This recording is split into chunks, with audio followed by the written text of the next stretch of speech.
Hola, ¿qué tal? Buenas tardes. Comenzamos la tercera temporada de Salud y Radio. Tercera temporada ya, ¿eh? Uf, el podcast del Real, Ilustre y Oficial Colegio de Médicos de Sevilla.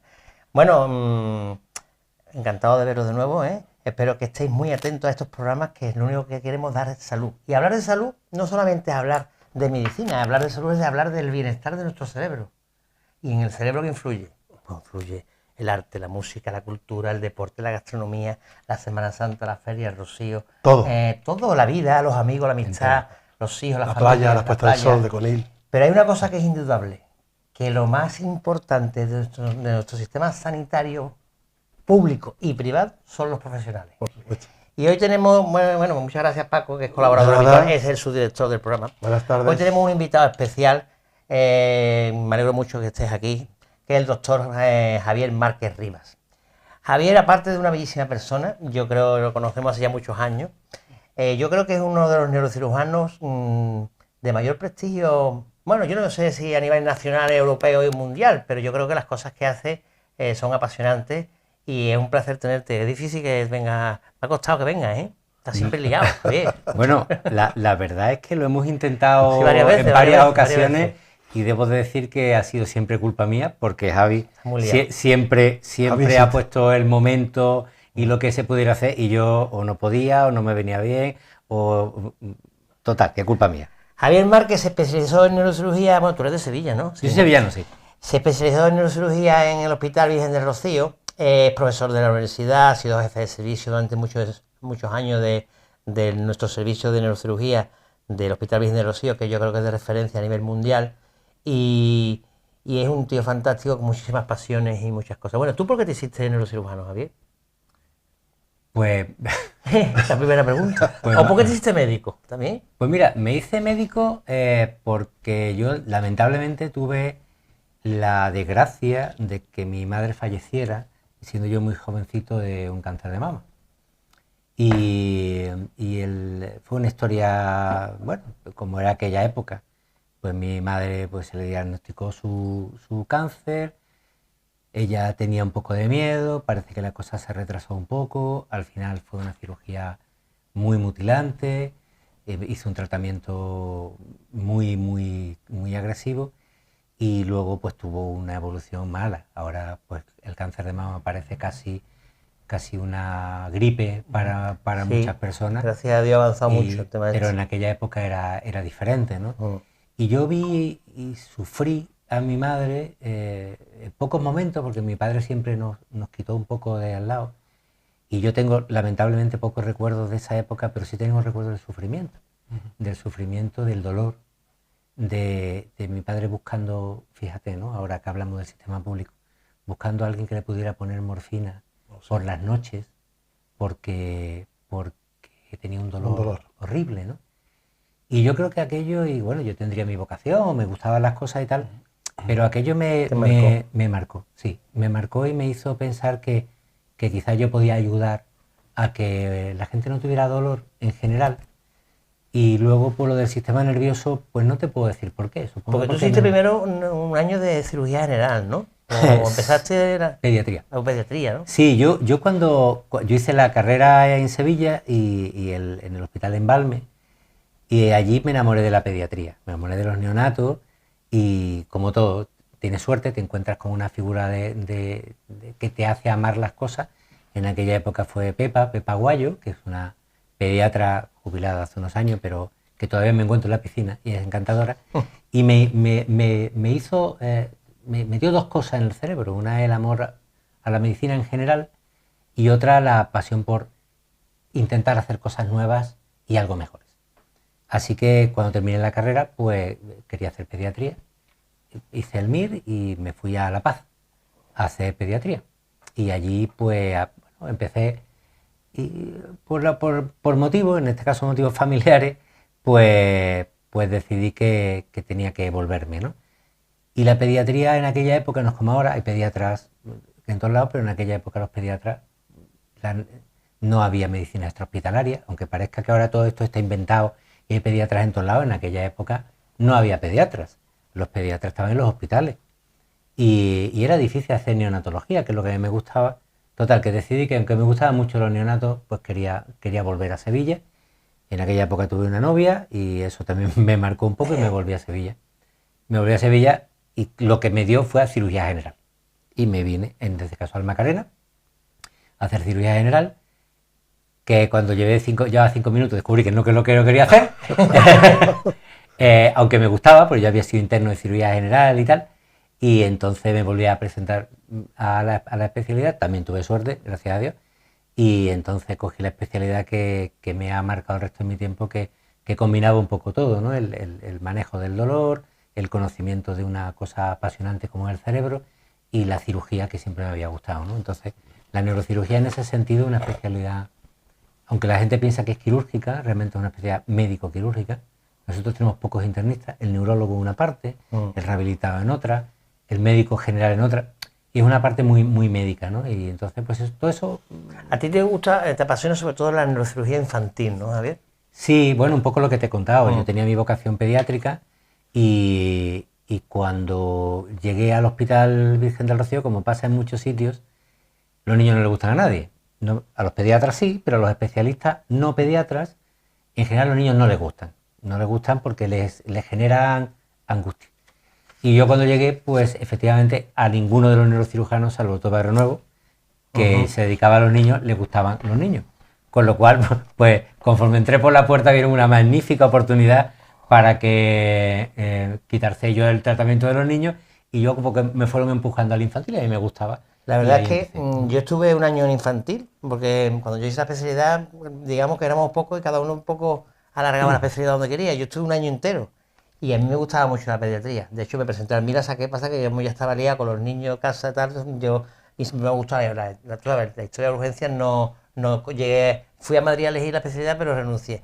Pero es verdad que el mundo de trabajar con los niños es muy gratificante, pero también es duro. Es duro, claro. Es duro. El niño es el mejor paciente que hay. Son células madre con patitas y casi cualquier cosa que le hagamos, a poco que le consigamos rescatar de esa enfermedad grave, se recuperan. Entonces la capacidad de recuperación, regeneración y curación del niño no tiene comparación. Pero tiene la carga emocional. Todos tenemos niños. Yo cuando empecé no los tenía, pero ahora los tengo. Y la angustia de un niño es infinita. Un niño con 37,7 produce la misma angustia, o sea, 100, que un niño con un cáncer cerebral. Porque una vez que tú tienes un niño enfermo, da igual, ya estás al máximo. Entonces tú tienes que manejar dramas. Y es verdad que en la neurocirugía no hay patología benigna. Hay otras especialidades, pues a lo mejor que te digo yo, otorrino, ¿no? Pues otorrino tiene problemas de tapones, faringoamigdalitis. Bueno, tú manejas niños enfermos, también algunos con cáncer, pero bueno, no es una cosa o cualquiera que tú quieras elegir, ¿no? Pero en neurocirugía todo lo que tiene es patología grave. Si no son enfermedades congénitas, son tumores cerebrales, que es el tumor más frecuente de la infancia, es el tumor cerebral. Aunque la gente piensa que pueden ser otros tipos, pero el tumor de la sangre más frecuente es la leucemia, pero el tumor cerebral es el más frecuente. Y eso tiene una carga, no es como en el adulto. Tú tienes a tu niño jugando en tu columpio, de pronto hace alguna cosilla rara, te lo lleva a urgencia y aparece un señor que no conoces de nada, que te dice, mire, su hijo tiene una lesión cerebral, es un tumor, lo vamos a operar mañana, prepárese para este tipo de secuelas que pueden ser graves y un postoperatorio largo, quizás después la quimioterapia, quizás la radioterapia. Eso es shock. ¿Hay un porcentaje alto, Javier, de médicos que abandonan después de haber pasado por un hospital con niños? Bueno, ¿por lo que estás hablando? Ahora no tanto. La caída de médicos residentes antes era mayor. Yo creo que antes quizás había menos conocimiento, quizás la gente cogía la especialidad de una manera menos meditada. Yo creo que ahora no. Nosotros sí tuvimos en neurocirugía varios residentes que dejaron la especialidad. No creo que solo por la patología pediátrica, sino... Como el doctor Pereira, al cual le mando un saludo, un magnífico dermatólogo, por cierto. Bueno, yo siempre digo del doctor Pereira, que aparte amigo mío, y me quitó un tumorcito hace no demasiado tiempo, que el doctor Pereira simplemente se había equivocado de endodermo. O sea, en vez del ectodermo, había elegido el neuroectodermo y lo que Oye, no fue Javier, realmente ¿tú eso, crees que ¿no? en España estamos, en el punto de vista de la neurocirugía, al mismo nivel que que los países más avanzados de cualquier país del mundo ya, ¿no? Sí, ¿no? sí. En neurocirugía, si tú hablas en general, nosotros estamos en los países desarrollados, con un nivel de excelencia en muchísimas áreas y nos podemos comparar a los mejores centros. No hay una diferencia técnica entre eso. Hay otras diferencias, que si quieres luego lo hablamos, pero desde el punto de vista del paciente que va a operarse, salvo una cosa muy puntual, o que tú tengas confianza en el centro, o busques algo... El paciente en España va a tener un magnífico tratamiento neuroquirúrgico, esté donde esté. Eso, bueno, tenemos como técnico de sonido, como siempre, el técnico experto a Dani Castro de Carmona, que es un magnífico técnico. Pues unas cuantas fotitos que se vea es Javier en quirófano con el maravilloso equipo de neurocirujanos que siempre asistió en Virgen de Rocío, porque yo desde que entré hace 35 años en el Virgen de Rocío, nada más que conocí a neurocirujanos, buena gente y todos magníficos. Me acuerdo de tanta gente que, de José Carlos Alarcón, de Manito del Valle, de Juliá, y bueno, y todo, y bueno, voy a poner unas cuantas fotos porque si tuviera que poner todos tendríamos para 6 horas. Claro. Aquí salen estas fotos, para mí un magnífico amigo y un amigo tuyo que es el doctor Polaina, que es un referente mundial, Yamin Chocrón, Mario Olivé, que nada más que hace deporte, está cuadrado. Sí. Con unas cuantas fotitos que veamos ahí, Javier. Manolo fue el que me enseñó a mí la técnica microquirúrgica. Cuando estamos hablando del año 90 y tantos, la microcirugía todavía no estaba estandarizada en la neurocirugía en Sevilla. En otros sitios, ahí sí que es verdad que tuvimos un tiempo hasta que nos pusimos al día, ¿no? Y la microcirugía, Manolo era realmente un experto en microcirugía y es el que nos inculcó que las cosas había que hacerlas viendo mejor y más grande. Cosa que no era tan así. Y has dicho una cosa muy bonita cuando has hablado de que la neurocirugía en realidad es una especialidad médico-quirúrgica, porque Manolo Polaina era de los que tú lo llevabas a las 4 de la mañana, bajaba y exploraba al enfermo, o sea, que sabía que él ya había visto el TAC, ya había visto la resonancia, lo que se hubiera hecho, pero aún así bajaba, exploraba, porque, bueno, porque yo creo que debe ser así, ¿no? Debe ser así, porque tú puedes tener una lesión que a lo mejor resulta no cuadra con la clínica, ¿no? Bueno, ahora vamos a ver una foto que está Javier en quirófano con...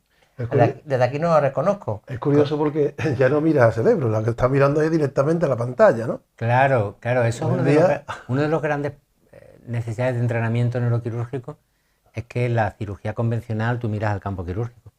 El neurocirujano ya mira muy pocas veces al campo quirúrgico. Mira a un microscopio que tiene una cosa por delante, o mira una torre de endoscopia, claro, y estás mirando... Porque cada vez las cirugías son menos invasivas, la cirugía endoscópica, y bueno, y de hecho, igual que la radiología vascular intervencionista, eso ha revolucionado mucho el tratamiento de patología cerebral, que antes era o intratable o que requería una morbilidad importante a la hora de operar, ¿no? Antes, hemorragias cerebrales por aneurismas que se rompían o por malformaciones, pues lo único que se podía hacer era abrir la cabeza, ¿no? Y ahora, pues hay muchos que se resuelven gracias a los...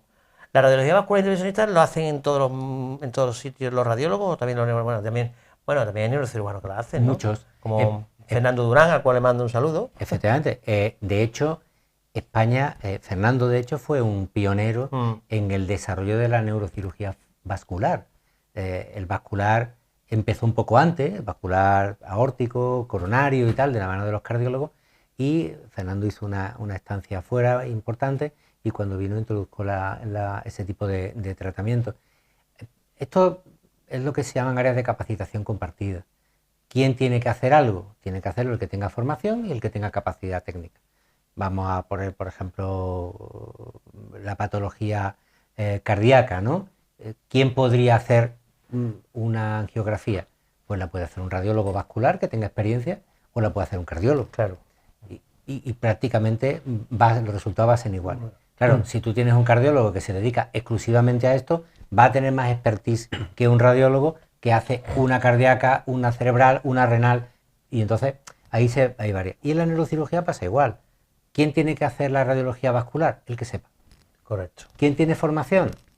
En España, más frecuentemente radiólogos vasculares que neurocirujanos. Esto es como el tema de la ecografía. Yo recuerdo cuando yo empecé, cuando tú necesitabas saber que había pasado la barriga llevabas al radiólogo, hasta que nosotros nos dimos cuenta que nosotros teníamos que saber radiología, ecografía de urgencia, para descartar que no haya líquido libre de sangre en un abdomen o descartar un motor. O sea que la ecografía es el fonendo, ha sustituido al fonendo en muchos casos. Entonces, todo el mundo tiene que saber la ecografía. Yo se lo impongo, se lo inculco a los residentes.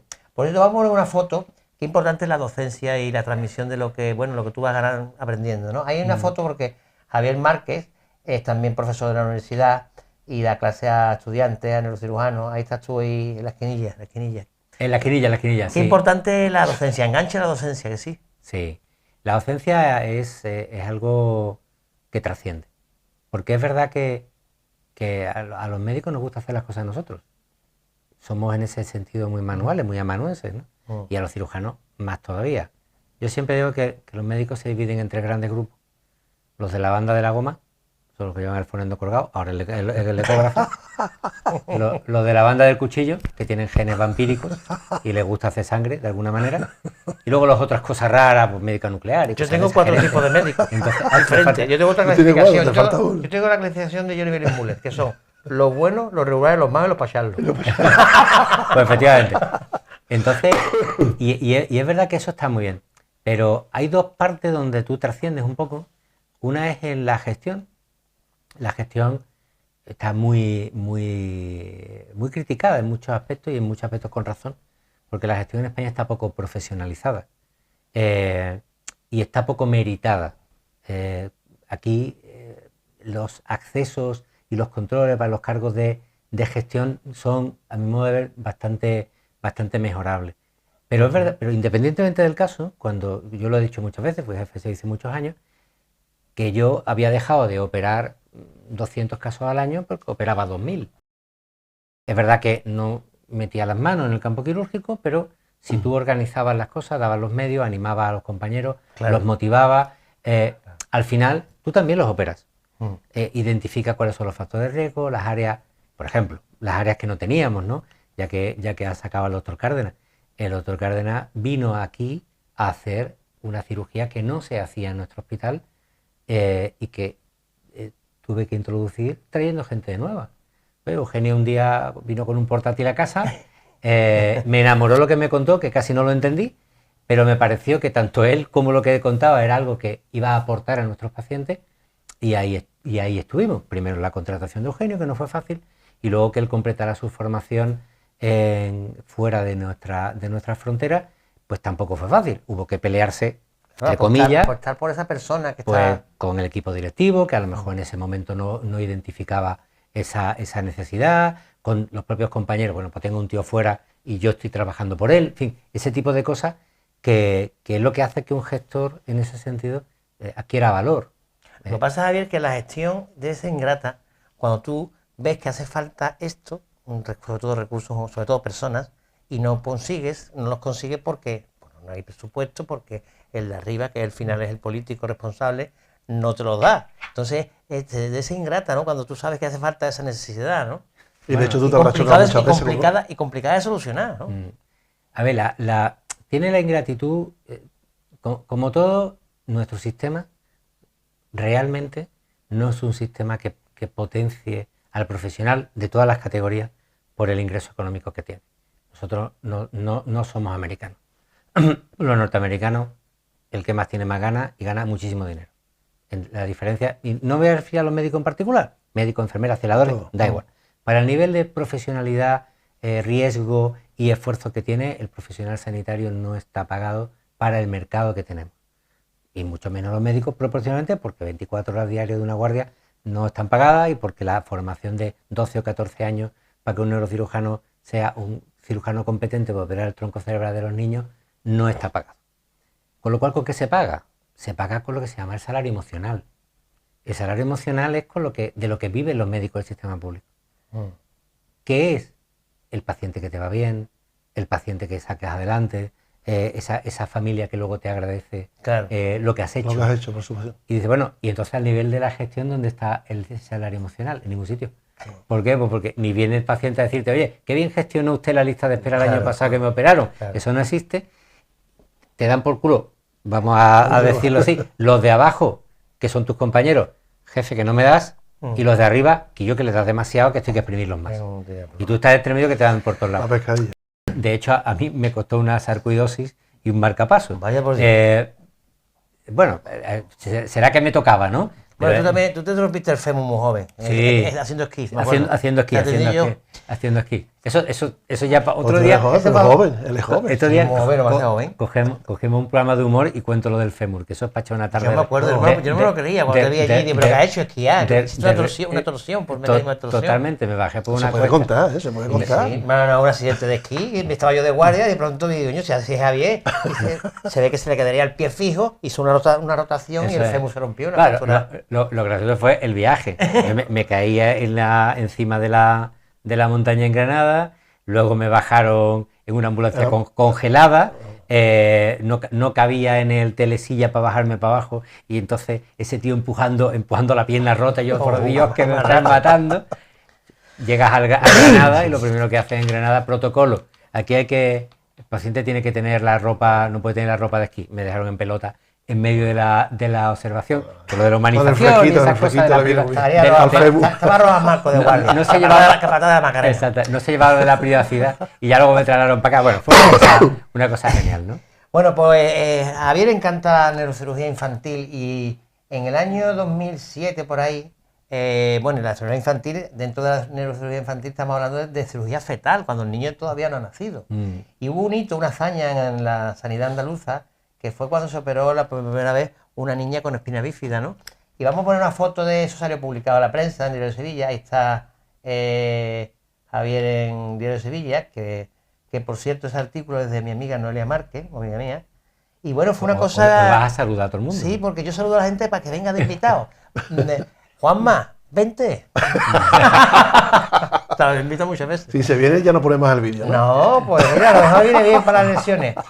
Bueno, pues aquí es extraordinario, ¿no? Eso fue extraordinario, sí. Nosotros... Ponga esa foto, Dani. Yo que hablamos de un poquillo. Un poco cómo se gestó aquello. Pues yo siempre he sido un tío inquieto. Entonces siempre me han gustado los retos y las superaciones. Siempre. Y nosotros teníamos niños que nacían con espina bífida y yo siempre planteaba si podríamos hacer algo más. Total, empezaba a ver publicaciones americanas sobre el tratamiento intraútero y yo digo, yo creo que esto nosotros podríamos hacerlo. Eso fue pasando el tiempo y llegó un momento en que yo ya me vi más maduro, ¿no? Digo, yo creo que esto... Y se empieza un ensayo clínico, o sea, un ensayo clínico en Estados Unidos que admitía 3 tipos de centros, entre los cuales nosotros estábamos. Yo pedí entrar en ese ensayo clínico, me contestaba, no me contestaba, los americanos para eso en aquella época era un poquito duro, y apareció un caso de una chica de Málaga, hoy 18 años, la primera vez que lo operamos, sí, mañana ha pasado cumpleaños María, y su mamá había leído cosas. Bueno, vino su mamá, nos contó, le pregunté, y le dije, mira, efectivamente, este ensayo clínico está en marcha, les escribimos, nos dijeron que sí, es un ensayo clínico, aleatorizar cirugía fetal con tratamiento estándar, pero que la mamá tenía que ir a Vanderbilt y quedarse allí durante 3 o 4 meses o 5 hasta que desapareciera. La mamá no estaba por la labor, me preguntó y dice, ¿tú te ves con capacidad para hacerlo? Y yo supongo que me estaría dando una crisis epiléptica en ese instante y le dije, sí, yo me veo con capacidad. Y entonces pues empezamos a montar aquello de la mano del equipo de cirugía fetal, porque esto es un trabajo en equipo y la cirugía fetal es un súper trabajo en equipo y en ese sentido pues aquí hay un grupo de medicina fetal que lidera el doctor Antiñolo, que ha tenido algunos problemillas de salud, pero creo que ya está casi... Le mandamos un saludo al doctor Antiñolo. También. Sí. También, que ya está medio recuperado y de lo cual yo me alegro muchísimo. Y entonces pues se montó la primera cirugía que nos llevó casi 2 meses de preparación. Y aquello fue una experiencia casi mística, porque realmente es como la última frontera, ¿no? Uno siempre piensa que la última frontera es el Apolo 13 en la Luna, pero la última frontera también es el útero.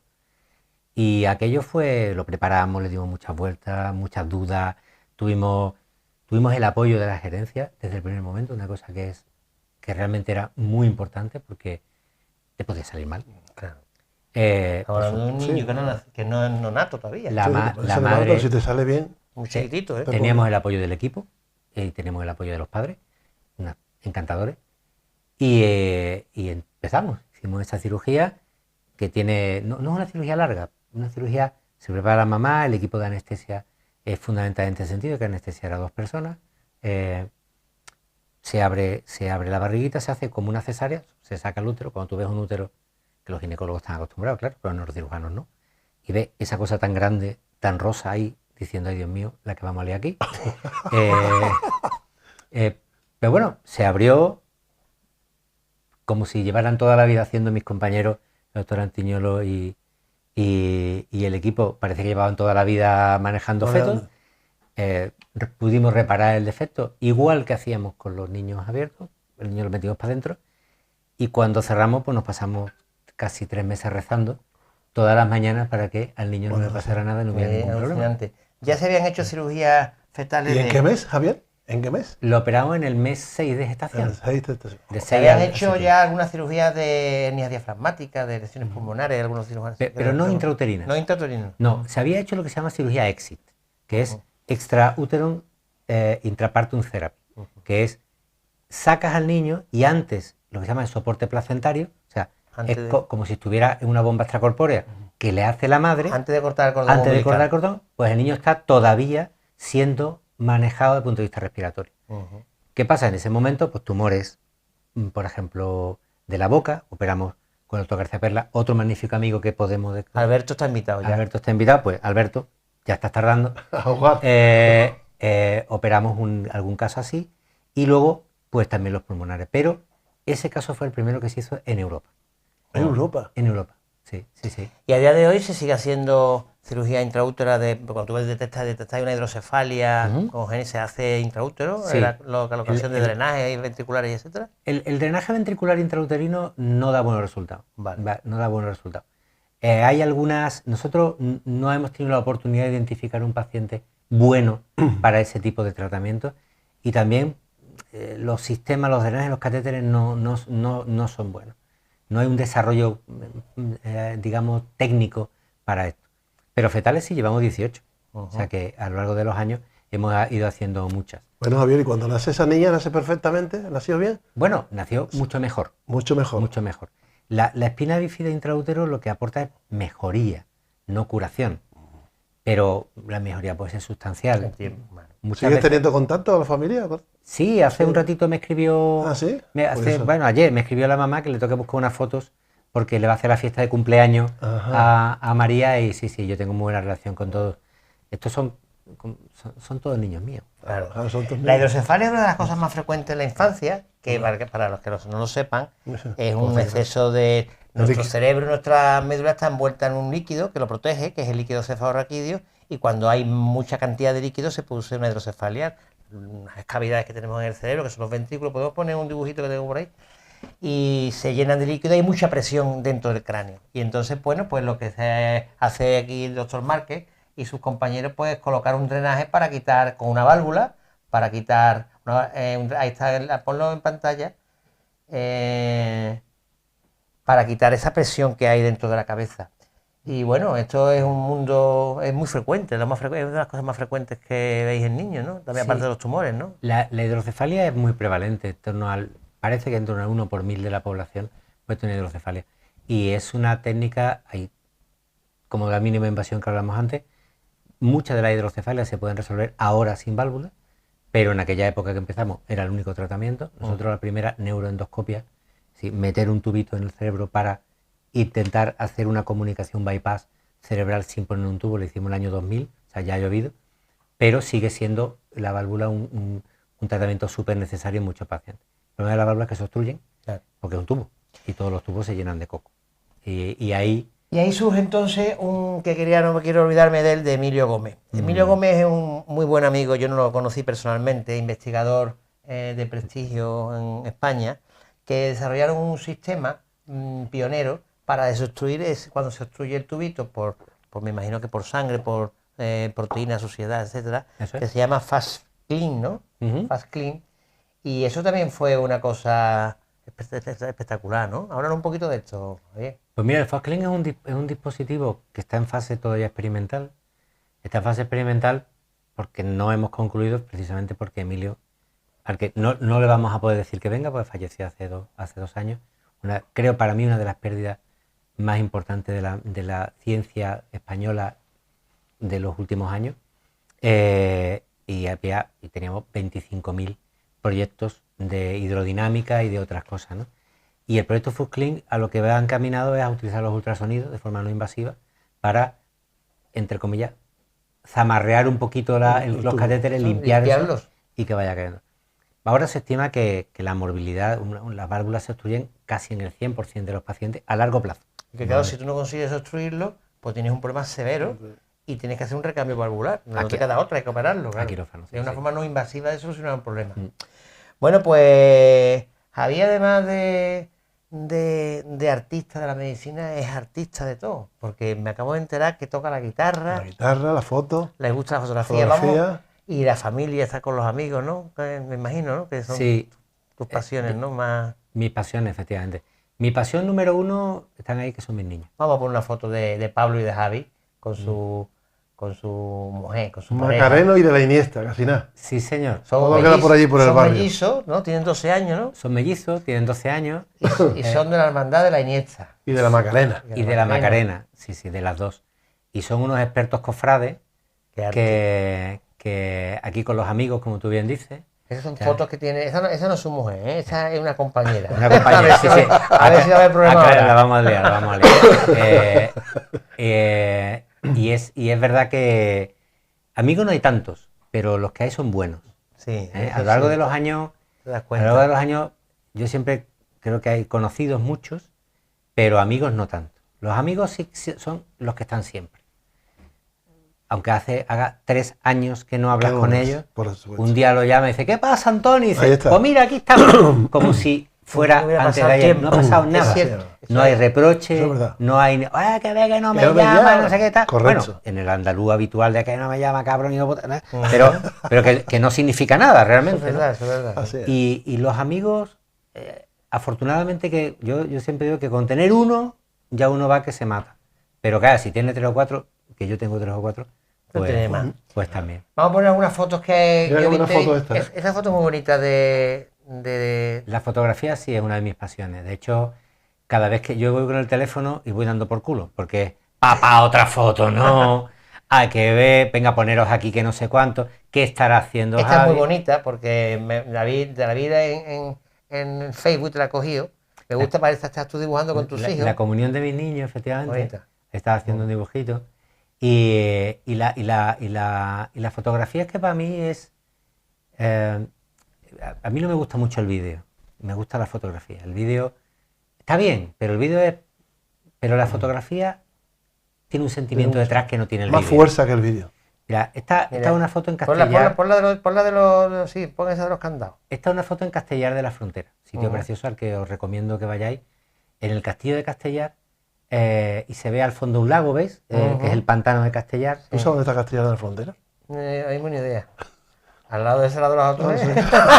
Creo que está yendo para Córdoba, ¿no? No, está en Algeciras. Al lado de Algeciras. Al lado de Algeciras. Estaba tú más en capital. Al lado de Algeciras.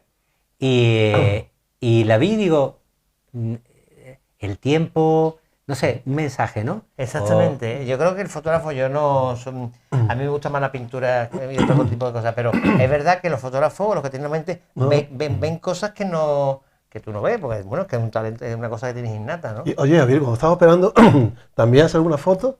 Montones. Porque eso tiene que ser un mundo y una Yo hago foto. montones de fotos y se medio cachondea a la mitad del equipo, porque entre los que dicen que voy a arruinar el sistema público con los guantes y los que... Porque a mí me gusta hacerlo yo. En los quirófanos muchas veces nos gusta documentar. Claro, se tiene que cambiar de guante, porque... Está claro. Entonces... pero la foto quirúrgica es otra de mis pasiones. Está la fotografía y está la fotografía quirúrgica. La fotografía ahora mismo, en ciencia, prácticamente la imagen, como en todo, es una parte importantísima, ¿no? Yo siempre digo que cuando alguien quiere decir algo y dice, esto es así, si le trae una foto detrás, eso es verdad. Mi imagen vale más que mis palabras. Tú puedes presentar 50 casos operados de una determinada manera, pero eso, aquí está. Pero es apasionante cuando ves un cerebro Por eso se lo he preguntado. Se No pone tiene que medio de ser... punta. Un cerebro es una estructura súper bonita. El cerebro, lo que más impresiona al misterio. cerebro es, primero, que no tiene ninguna etiqueta. Siempre estamos viendo dibujos, ¿no? Que tiene área frontal, área no sé cuánto, emociones, tal. Cuando tú ves un cerebro dices, esto está bien para orientarnos, pero realmente no es así. Un cerebro es algo uniforme. Tiene muchas circunvoluciones, muchos giros, muchas arterias, muchas venas, pero no hay una raya como en el hígado que dice, aquí está un lóbulo, aquí está otro, aquí está... No, eso es todo. Y eso te da idea de que el cerebro es conexión. Y tiene que ser complicadísimo, ¿no? Para que no nos dedicamos a la medicina, porque parece como si fuera una caja totalmente hermética y comprimida, y meter ahí cualquier cosa puede dañar cualquier parte del cuerpo. A otras estructuras, claro. Exacto. Ahí hay que identificar, y eso sí nos ayuda mucho la imagen, y la clínica, ¿no? Y por eso, cuando me has dicho lo de la clínica, Manolo, hay que explorar a los pacientes y hay que saber lo que tienen, porque la imagen ahora tiene una enorme ventaja de que te da información, pero te da mucha información. Y hay un paciente que se hace una resonancia porque le duele la cabeza, o por salud porque tuvo un primo que tiene un Alzheimer, y le diagnostican, como tenemos esa capacidad diagnóstica que tenemos ahora, y dice, tiene usted un tumorcito en no sé dónde. Y entonces ya se crean alarmas, tal, cirujano para arriba, esto hay que quitarlo. Y a veces hay que sentarse tranquilamente y decir, mira, correcto, esto lo vamos a dejar donde está. ¿Por qué? Pues porque esto no había que haberlo diagnosticado, no te voy a ayudar en nada quitándolo porque esto no te está haciendo daño. Y yo para llegar ahí, que puedo hacerlo, al cerebro se puede llegar a todo lado. Al cerebro no se puede llegar a ningún sitio, a todo sitio. El problema es el precio que tú pagas para llegar. Hay zonas donde el precio es bajo, que es lo que los cirujanos queremos.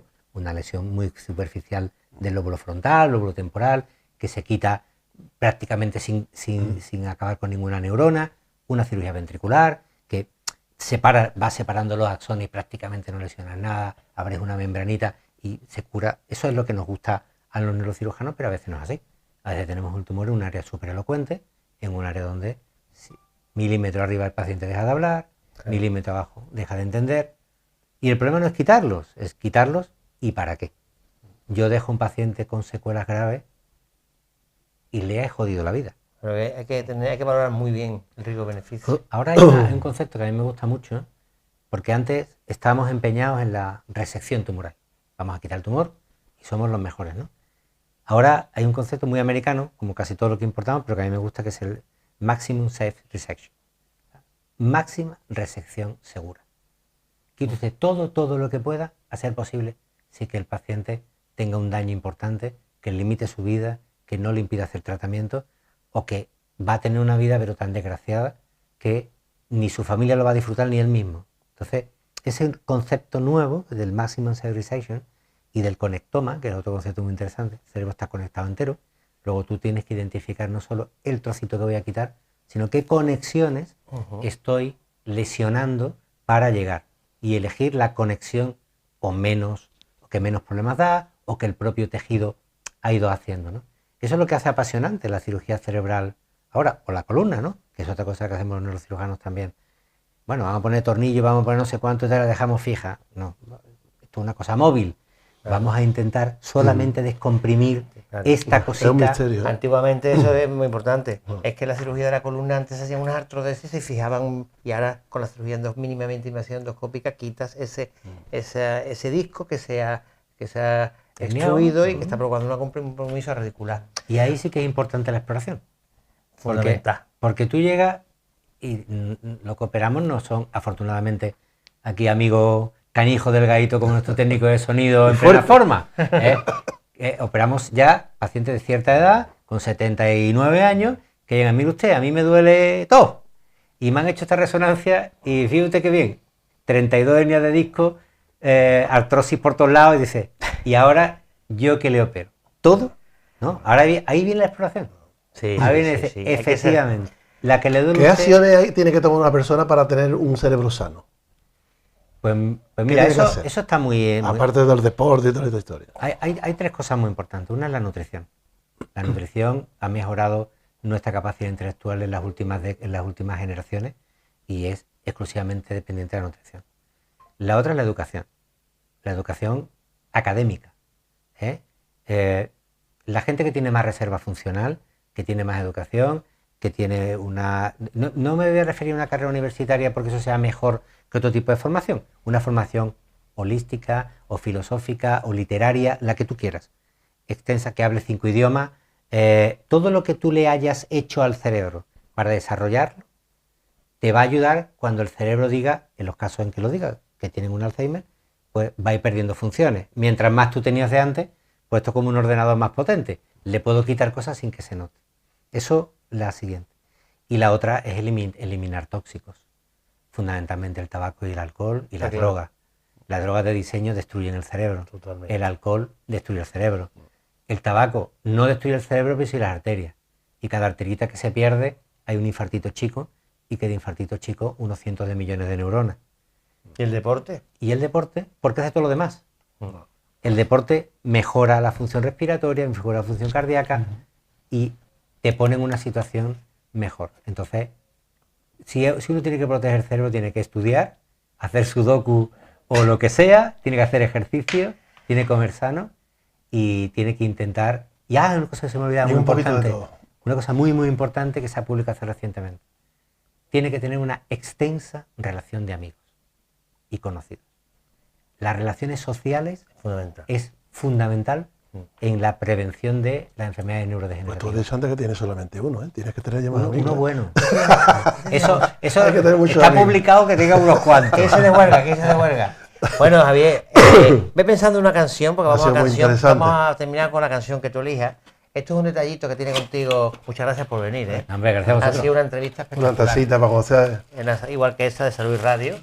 Me encantan las Y un llaverito, que esto es cortesía de un amigo mío que es grabador. Toma, ábrelo tú. Que es, por un lado, tiene el logo del programa, Salud y Radio, y por otro lado el escudo de medicina. Y bueno, y ve pensando con qué canción terminamos. Tú que tocas la guitarra. Y te gusta la música también, seguro. Sí, pues mira, a mí siempre me ha gustado, me gusta mucho una canción que supongo que no sé si te era fácil encontrar, que es Ojalá, de Silvio Rodríguez.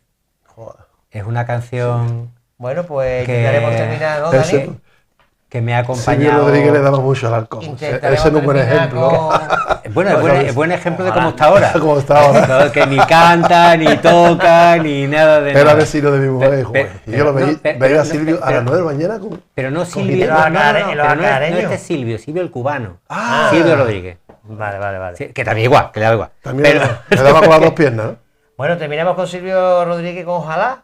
Ojalá. Ojalá. Ojalá venga otro día porque Ojalá. ha sido interesantísima esta Hombre, entrevista. no. esta Ya charla. te conviertes en colaborador externo, que tú lo sepas. Cuando queráis, yo estoy encantado de venir. Ha sido un Pues, placer. muchas gracias por Enhorabuena. estar ahí y nos vemos el próximo día. Ojalá que las hojas no te toquen el cuerpo cuando caigan, para que no las puedas convertir en cristal. Ojalá que la lluvia deje de ser milagro que baja por tu cuerpo. Ojalá que la luna pueda salir sin ti. Ojalá que la tierra no te bese los pasos. Ojalá se te acabe la mirada con